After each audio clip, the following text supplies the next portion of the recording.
Chain smoke your problems away. Smoke Pit Fairy Tales Part 4, Chapter 36. In the Hall of the Mountain King.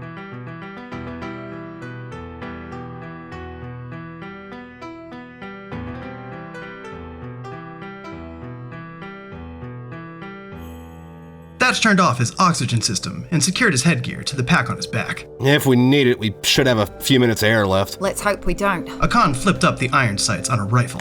Thatch looked around a tunnel that wasn't particularly well lit. There seemed to be surface entrances every few meters in one direction or another. Crates and pipes lined the path. He checked his backup HUD on a small screen strapped to his forearm. None of the communications or locations programs were loading. Typical. Does anybody have comms with anyone? The Marines shook their heads. McKenzie! Thatch called his corporal. You're the best Russian reader. Your team takes point.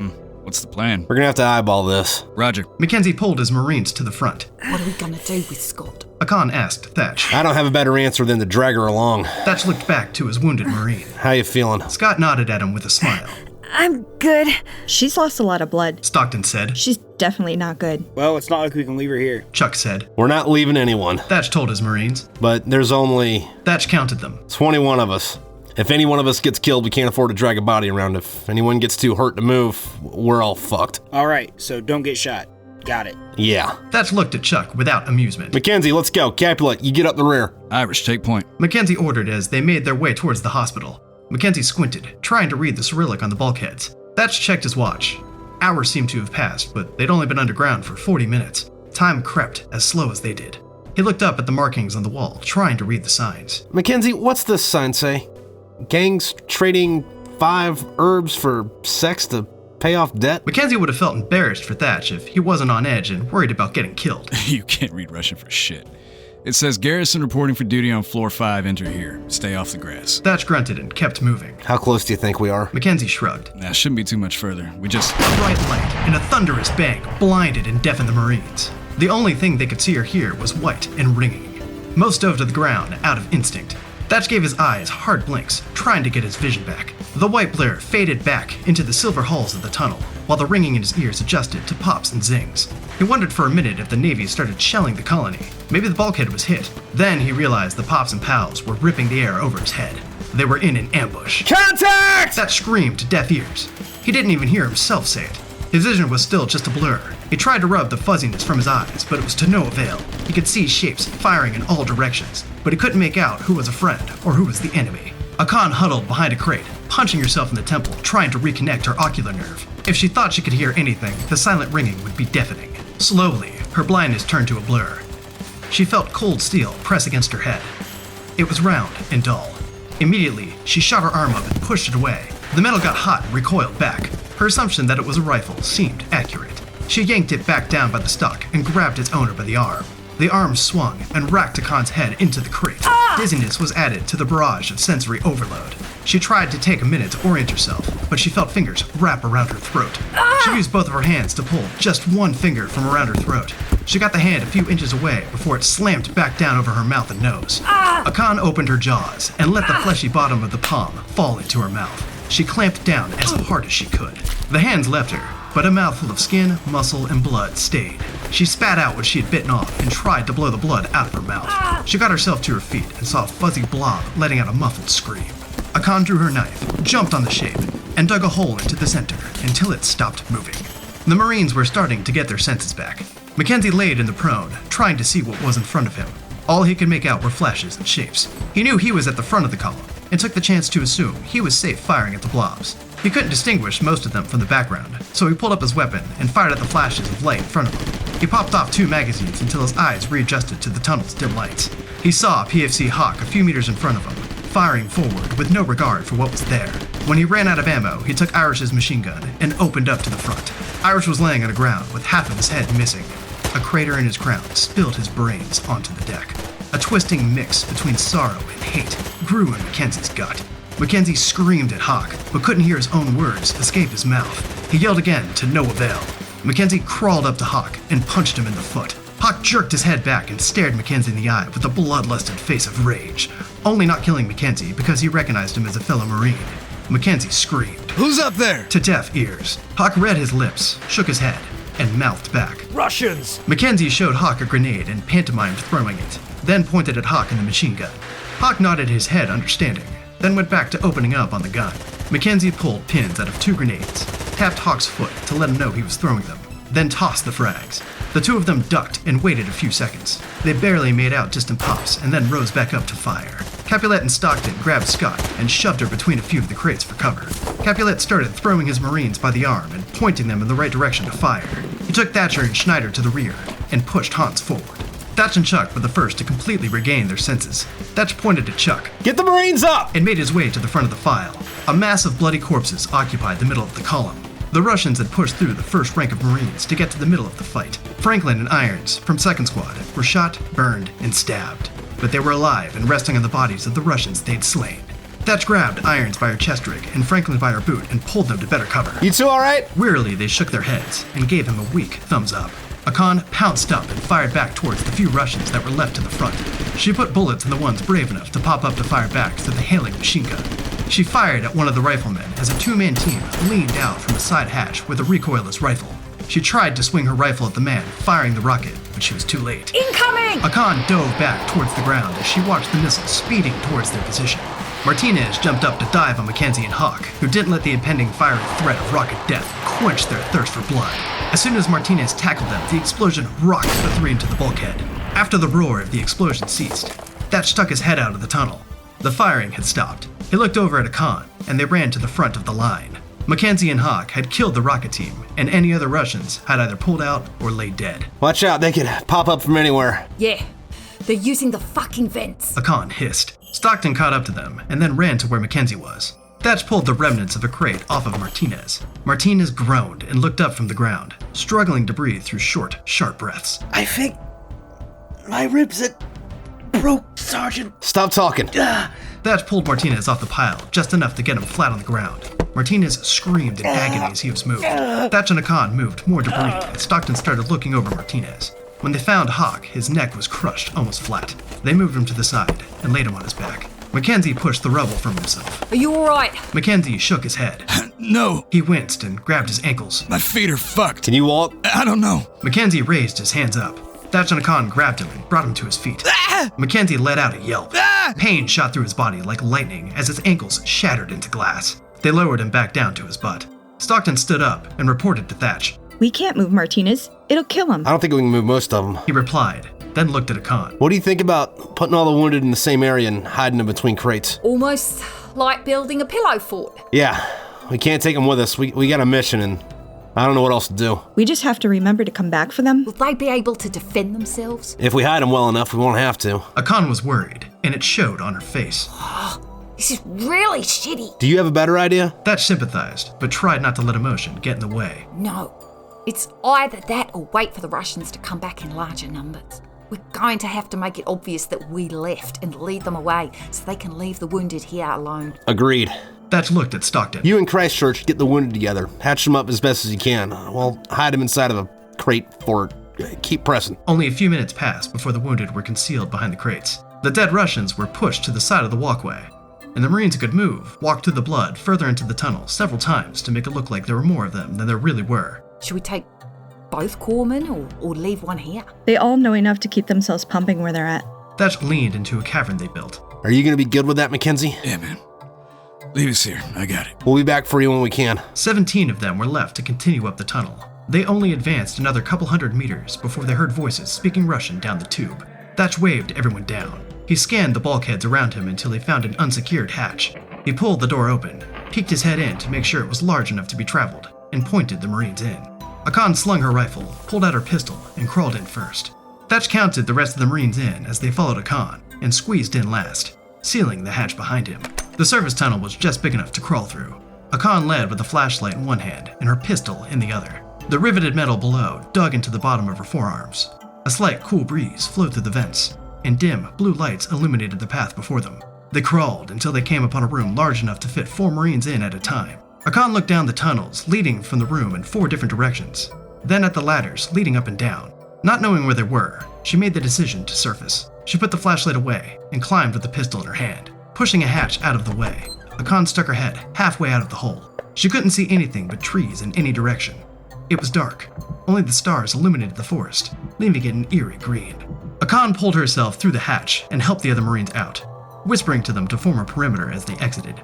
Thatch emerged last. Where are we? In the forest, I think, by the medical labs. Akan holstered her pistol and unslung her rifle. Thatch looked up to the stars. I don't see none of the ships up there.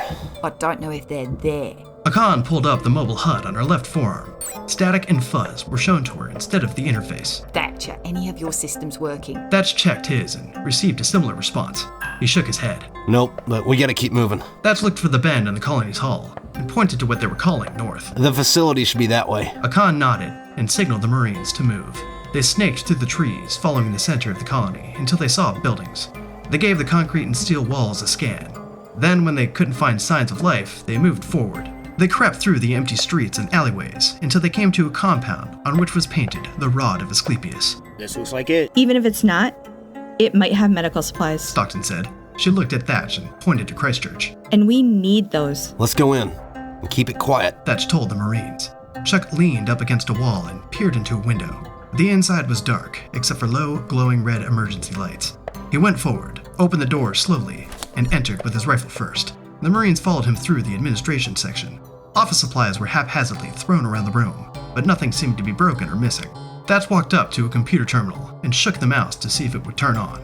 It didn't. Akan, which way do you want to go? I don't know, but either way we should stick together. Agreed. Thatch looked over the area, hoping to find a map. Should we just do it the hard way and go to the roof and work our way down? Akan didn't like that idea, but it was better than aimlessly wandering around the building. Yep, let's do it. The building was void of human or virescent life. When they got to the roof, Thatch, Akan, Capulet, and Lighthouse went outside to get a look at the area. Don't you think it's a little weird that no one's here? Capulet said as they huddled near the edge of the building. Yeah. Akan nodded. She looked out over the other buildings, looking for any signs of what could be happening. There wasn't anything going on close, but over the center of the colony, through the glass and mirrors on the other side of Volgograd, she could see flashes of light from guns and bombs. They're still fighting over there. Maybe the Russians started to evacuate. Should we start pushing down then? Lighthouse suggested. Probably. Thatch looked over the area again.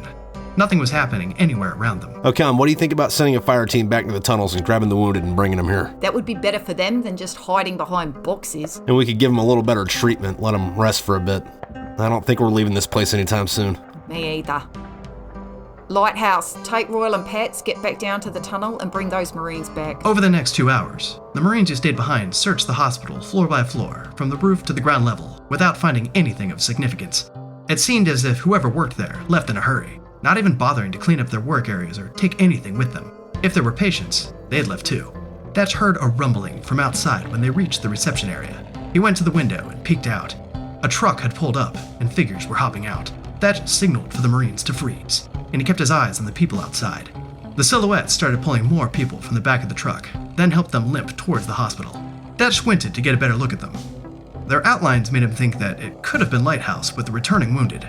He told the Marines to stand by and waited for the shadows to approach the door. When they were close enough to make out, Thatch recognized McKenzie hobbling up towards the hospital. It's them. Help them in. Thatch opened the door. McKenzie was startled for a second, then smiled when he saw Thatch. You guys all right? Yeah, man, we're good. Or at least as good as we can be. All right, man. Sit down somewhere. Thatch went back outside and helped carry Scott in. When everyone was gathered, Stockton and Lighthouse started looking over them. Stockton looked over the Marines. We should take them upstairs and put them in beds before we go any further. Agreed. After Stockton and Christchurch set up the wounded in the infirmary, the Marines headed into the basements. A light shined up from the bottom of the first stairwell.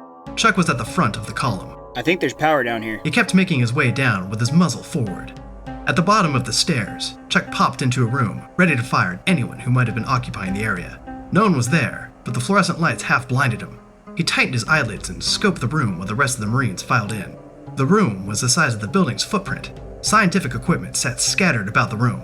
Throughout the middle, large biocontainment cabinets sat with their permanently attached rubber gloves. On the far side, there were cells with glass walls. Thatch, Chuck, and Akan went to examine them. They couldn't make heads or tails of what was inside. The walls looked fuzzy. A carpet of soft, white mold blanketed the surfaces. Basketball-sized spores grew out of the floor with thin, brown stems. Long, twisted, red and black mushrooms grew from the walls and lumpy floor. Gray and green roots drooped from the ceiling like stalactites. What the hell is this? Chuck looked into the cell with disgust. I have no fucking idea. Akan said slowly. Is it the same thing in all the cells? Thatch walked along the line of rooms, looking into each one. No. Thatch's voice was coarse and worried. What's over there? Akan trotted to Thatch and looked into the last room. A tingling bolt of lightning shot up her spine. Her body started to shake. Ants crawled all over her skin, and her guts felt like they were crawling around in her belly like snakes. Inside the cell, the lumps on the floor stood up into creatures shaped like people and stared back at the Marines. Their skin was half red and bumpy, and half white and scaled. Long, sharp, wood-looking stalks, mushrooms and spores grew out of their figures. Their hair was completely gone. Their eyes were shapeless blobs of blue and black, mixed with no apparent order. The creatures stumbled to the glass and looked at the Marines. They tried to walk through the glass, not realizing that the invisible barrier stopped them. What the fuck is this? Is this why we're fucking here? Chuck stared at them in horror. Creatures from the other rooms stood up out of their piles and came to the windows. I think this is why the Russians left. This must be what Hebnon does. Thatch said, remembering that intelligence didn't know what the bioweapon actually did. Akan couldn't speak. The sight in front of her froze her in time. Sergeant? Lighthouse called to Akan. She didn't reply to him. She barely heard him. She was so fixated on the monsters in front of her that the rest of the world stopped existing. Sergeant? Lighthouse called again. Akan just barely shook herself out of her trance. Yeah? I found the weapon. Lighthouse informed the NCOs. Good. Thatch said, also not understanding what he was seeing. Not good. It's armed.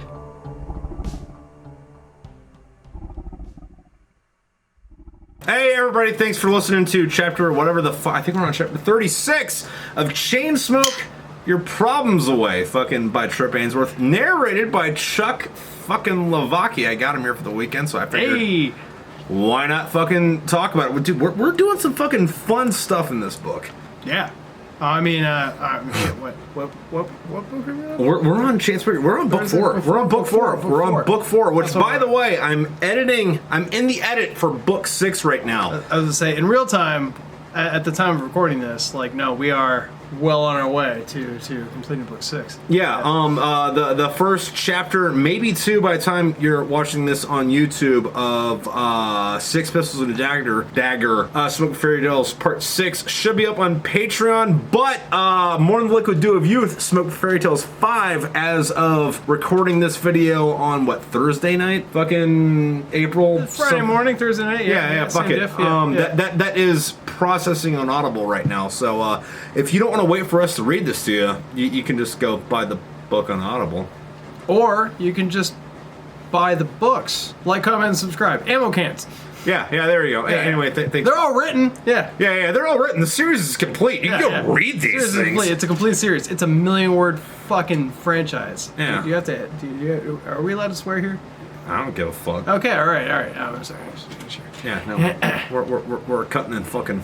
But yeah, no, it's been fun because, like, you do not live close to me, so we have like a video 8 chat. hours today. Yeah, no, and like when we record these things, like we have a video chat type fucking Skype deal. If people still do Skype, We use Discord. Yeah, it's Discord. Not that cord, but this one. But we have a face to face, and I have him say all the words, and I call him homophobic slurs when he says cigarette wrong. They don't make that. Or if I say it right, if I haven't had to say the word cigarette in a while. There's a lot of bloopers that don't make it into it. Yeah, no, oh my god. Yeah. So my issue is I say cigarette occasionally, and it's just because I want to give a little flair when it's the end of the sentence, like he was smoking his cigarette, and I'm just like, no, that's actually incorrect, and he never misses it, which is funny because like hard R on the F word. I've only. Oh my god, that term got ruled out. I've only smoked like fucking. Like 25,000 of my own cigarettes. You're welcome. I just change the pronunciation on it occasionally, and he never fails to miss it. It's hilarious. There are some outtakes, especially in the early book 4 stuff, where 5 minutes were lost just due to laughter because I don't know. I don't know. Have I done one of these yet where I've talked about narrating a book? I don't really think so. No. Okay, This might be the first time we're talking about it, and this is gonna be their first taste. And we'll have a live stream in 3 or 4 weeks after the whole book is up. I feel like, and I mean, it's definitely not an actual equivalency. It's a false equivalency, but there's something uncomfortably exposing about narrating a book. Oh, I fucking hate my voice. And it was funny because I told you about this And I don't know if you didn't believe me or if it just didn't kick No, but you yet. I was voice acting with you, and the funny thing is like when I'm actually because you played Doc in the first 3 books. Yeah, but before that even, I guess you could say that I'm like partly to thank and or blame for there being audiobooks, which also comes back around to me having to thank or blame myself for now narrating one. Actually, no, very very directly so. What is the term? The roosters have come home to nest? Yeah, or the cock wants to roost. I don't fucking know. I actually just listened to a really funny like retirement show today where a guy talked about throughout his whole career in a government agency, every time somebody misused a euphemism, he wrote it down on a whiteboard. He had like 5,000 of them. But Were they being hoove?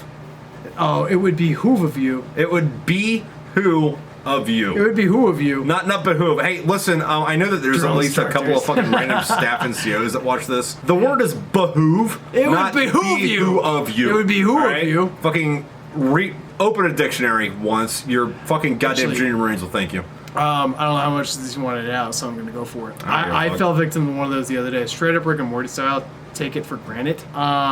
Granted. Yeah, I did this, and one of my siblings. Were called me you up. being have? I was being have. I said small pictures have big ears. Okay. It's pictures. What? It's pictures. I'm not familiar with that idiom. So like, all right. So when you're talking about like an adult subject and there's a kid in the room. Yeah. Sometimes people will say little pictures have big ears, which is apparently a 1500s like euphemism for like because hands are always the same size, no matter how big or small the picture is. The handle's going to be roughly the same size. So and we're talking about picture like pouring. Yes, a little picture still has. But you handle. mean picture like click? Yeah, I said picture, and I got called out like it's not picture, it's pitcher. Pitcher. Little pitchers have big ears, and my whole life I thought it was picture. And just like from context, I understood it means a kid's listening. But like little pitchers have big ears, and the ear is the handle on like a little pitcher. Yeah. It was fun. And you know, at the same time we did some research into it, we found out that it was like, you know, a 1500s thing, which is like tried and true isms. Like from early modern English, like, you know, just like making it to this day, and me fucking it up all the same. I just thought it was really fun. But yeah, I sometimes you take for granted. Like granted, like the countertop. The stone's made out of your red chance handles. Yeah. My apartment has made out of granite countertops. Granite. Sometimes I take my apartment countertops for granted. Not granted. Yeah. Yeah. What are you, rock person, Rick? Well, I mean, fucking Smoke Fairy Tales is pretty metal. So, yeah, it's not rock, it's metal. What I was getting on, like, minutes ago, again, I don't know how much is... About a few minutes ago. Yeah. It was about a few. Like, I was struggling to keep up with the franchise and wanted there to be audiobooks because I'm better at listening than I am reading, especially when I have a lot of assigned reading in life. Also, real quick, you can feel free to judge him as much as you want, but like, I wrote the first 2 books on the USS Bonhomme Richard, God bless her soul. Rest in peace, girl. And then I finished the fucking series after that, and this asshole didn't read fucking word 1 of book 3 until, you know, the second audiobook was already done. Yeah, pretty much. Yeah. 10 years later. Way behind. Yeah. Even though there's characters based off of him in them. I profess to be Dick. One of his best friends. He says that. Yeah, I profess. I doth profess. I doth profess too much. The lady. I read Hamlet. That's that'll come in handy in the next book. Yeah, that's foreshadowing. Mufasa. This has never been done before. Not once. No. No, but we're going into some good stuff right now. No, but I was like, you need fucking audiobooks. So, I thought it would be really cool if I could like do a proof of concept and just like send him a few recorded chapters. And I sat down and I started trying to record some chapters, and I fucking sucked at it. Well, he was also trying to do like the. I was trying to voice act it. Well, too, you're trying to do this standard Audible thing where it's like, I'm going to narrate this, and I'm going to do all the characters like this, and sometimes if there's a girl, I'll talk like this. Which, by the way, fucking yeah, sure, I had that problem in the first fucking. I just knew you would hate it. By the way, I'm gonna redo the first book at some point. Yeah, no, that's soon. That's in the works. Yeah. Plot twist? Yeah, plot twist. Spoilers? Yeah. Keep an eye out for that. Back before these got started, I was bullying you into making these exist, and also feeling simultaneously, well, if I want them to exist, then I should be a part of them existing. So I started recording a proof of concept, and not only did I hate them, because you hate your own narration. But I knew you would hate them. But that's I'm the just thing. like, this like isn't- everybody hates their own voice. Yeah, this isn't the right style. I'm like, God, dude, narrating audiobooks is hard. And while I was working on that, I was like dragging my feet. And I kept telling you, I was like, no, I've got something really cool I'm working on. It's really cool. Don't worry about it. And then like, you sent me a chapter, and you're like, hey, I did it. I'm like, fuck, that took too long. And I was just like, okay, just one problem. There is like virtually no distinguishing in the way you write between Doc and Hank talking. And I was like, at least let me voice Doc. And that's how I wormed my way in. So bullied it to exist, and then wormed my way in as Doc. And I feel like everything after that is history. More or less. Yeah. But like one of the other things that was like I wasn't comfortable with how things sounded until we got to fucking book 4 because like I didn't know what I was doing. I didn't know how to fucking coach. Oh no, people. we had no idea. We're just like fucking winging it, right? And both of us have recorded ourselves in different contexts plenty of times because we're both musicians, and he's a professional photographer and somewhat of a videographer. Yeah, they definitely a good editor.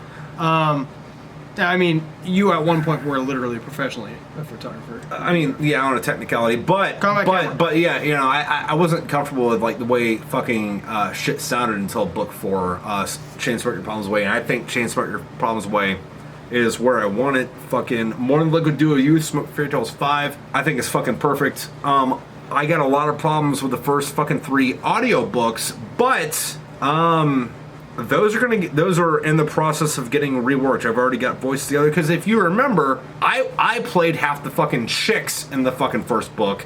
I got that fucking rectified. I mean, it's gonna be a while before you see it. Yeah, it's gonna be a while before you see it, but here, fucking. Hopefully, if we stay on schedule, fucking it'll be on Audible a year and a half before it hits YouTube. But I mean, at the same time though, like fucking, you know, book 5's already fucking uploading on Audible right now. We're in the processing phase over there with that, and we're like working on fucking 6. Do you want to tell us something about that? Like, because that's been like days. What do you mean? It's uploading. It takes like 2 weeks to upload. I was saying, do you want to tell us something about that? Like, most people have no concept of uploading a book to Audible. Oh yeah, dude, uploading a book to Audible is a fucking giant fucking pain in the ass. If we want to be fair about the audio quality about it, you gotta scrunch it a whole bunch by the time it gets to fucking Audible, just because of what their threshold fucking standards are. There's another word that civilians use for standards. I shouldn't say civilians like that because I am one now. Standards? Yeah. No, yeah. Expectations? Expectations. Pretty civilian words these Tolerances? Fucking, there's a word for it that I'm just not fucking throwing the dart at. But there is a thing for this. So, like, I personally think that the best experience there's a compression setting and all these compression things. setting is probably and just a lot like closer. trying to get it to match what they want, like what their criteria is a massive pain in the ass. And submitting a book to Audible is like, you have to wait a while before they tell you, nah, that's not good enough. And they don't tell you exactly why it's not good enough. I don't know, they do. They're good about telling you why, but like there isn't a software that I know about that lets you fucking compensate for that. It's kind of like, you gotta yes. But what I was gonna fucking get at though is like, I do think that the fucking best experience for these books is fucking Patreon because I don't have to fucking compress it like I have to for Audible, and B, I don't have to like cut out all the fucking sexy fun time shit like I do for fucking YouTube. So like Patreon is definitely this is how it's supposed to fucking sound. Yeah. Well, also I upload it to Patreon the day I get done with a certain fucking chapter. That's instead the of real-time drop. YouTube. YouTube is by week, and we're fucking 2 books ahead on fucking Patreon. A little more than that. Yeah. So like we are a little over a third done with me narrating book 6. Yeah, but like I'm only got book 6 chapter 1 on Patreon. And I can talk about that now. So we're in book 4. We just got introduced to the existence of Wiedemann, which is the bioweapon that the Russians are using. Oh yeah, they just got to the space station. Just got to the space station. They found the shit. Volgograd, which I loved saying Volgograd as a narrator. Again, he did not like it. Yeah, he gave me a lot of kickback. Also, fun fact: do you know where Volgograd came from? No. Volgograd is Volgograd. Volgograd is what they changed the name of Stalingrad to in the fucking 50s. Oh, you told me that. Yeah. Stalin died. They're like, we're not naming this city after this bitch anymore. It's Volgograd now because the Volga River goes by it. Yeah, Volga. It's not Stalingrad anymore. Volgograd. Like, also, maybe if you're Russian, that name's not hard to say. Little hint. They're in Stalingrad. Have fun with the fucking anticipating what happens next week. Oh no. Oh no! I've read not Hamlet, but American or World History. Actually, this one was a lot of Japanese death poems, but you know. Anyways, maybe in Russian going ga ga ga ga ga ga isn't inconvenient, but in English, as an English speaker natively, Volgograd is hard to say over and over again because M12 LRV isn't easy to say in conversation private. I'm going to call it the Warthog. But yeah, no, just Volgograd. Actually, that's not the most annoying thing you've done to me yet, but that's spoilers for future books, so I'm not going there. Yeah. But like the big wait, hold on real quick. Why wouldn't you call it the Warthog? It's got these tusks. What kind of animal has tusks? Walrus. Didn't I just tell you to stop making up animals? That's a deep cut for those of you who have been on the internet for a minute. About a minute. About a few. About a few. Hey, Chuck. How many crosses do you have to burn in the back of that truck? About a few. About a few.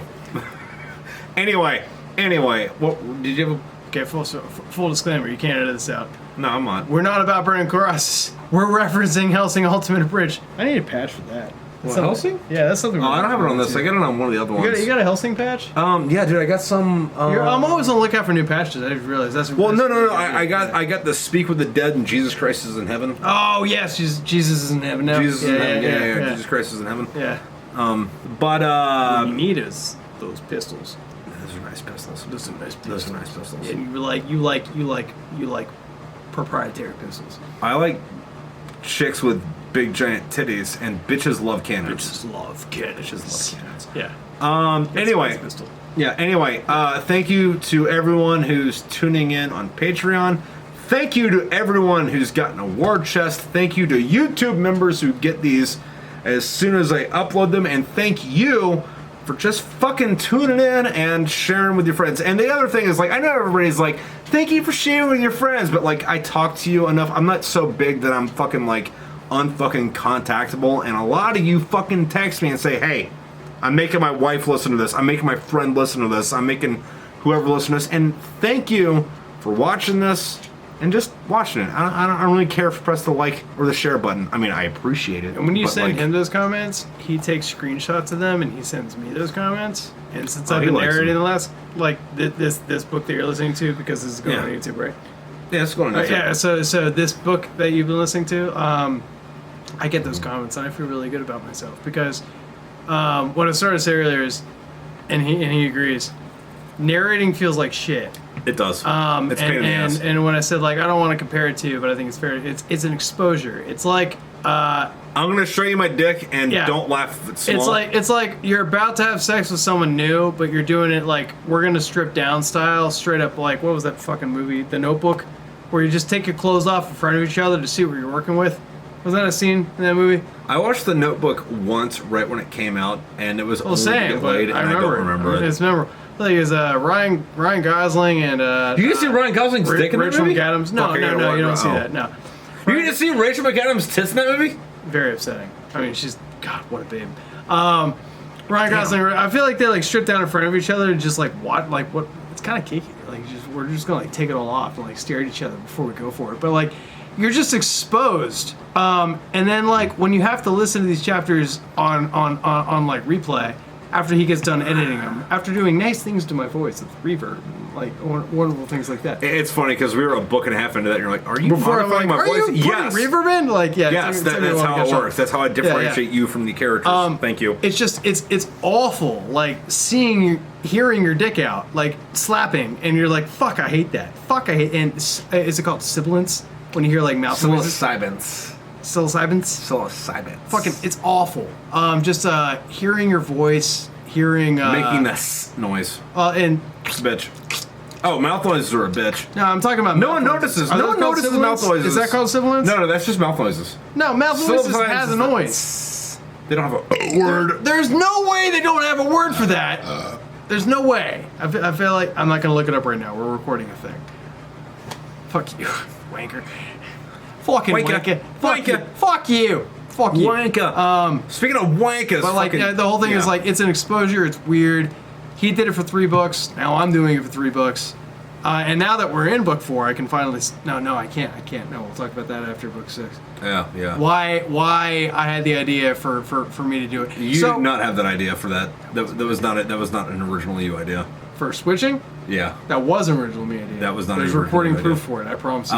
We'll find it. Yeah, find it. It's on a live stream. Yeah. Shut up. Anyway. I'm confident that I will win this argument. Yeah, whatever. Edit that out. Anyway, thank you everybody for listening. There's some pretty metal shit coming up in the next fucking few chapters. And then after the next few chapters that come up, we'll be doing, we'll take a break from doing the weekly chapters for a week or two, and we'll be doing live streams where we're talking to the fucking cast members. Woo! Yeah, it's gonna be a good time. All right, so until then, you have a good night. Thank you, Patreon people. Thank you, people who got War Chest. Thank you for YouTube subscribers, and thank you for listening in or watching in. Listen, fuck it, whatever. Thanks for being here. All right, chain smoke your problems away. Hey. Chapter 36. In the Hall of the Mountain King. Sound check. Sound test for chapter 36. Woo! The white blur faded back to the silver halls of tunnel. All right, in the Hall of the Mountain King. Ding ding ding ding ding ding ding ding ding ding ding ding ding. Big paragraph. Big bulky paragraph. Big bulkhead of a paragraph. Was that a friend or a foe? Let's turn you back up and talk to the mic. Okay, there we go. He couldn't distinguish most of them. McKenzie showed Hank a grenade and pantomimed throwing it. Oh, thanks. Hank's not in this book. Freudian slip.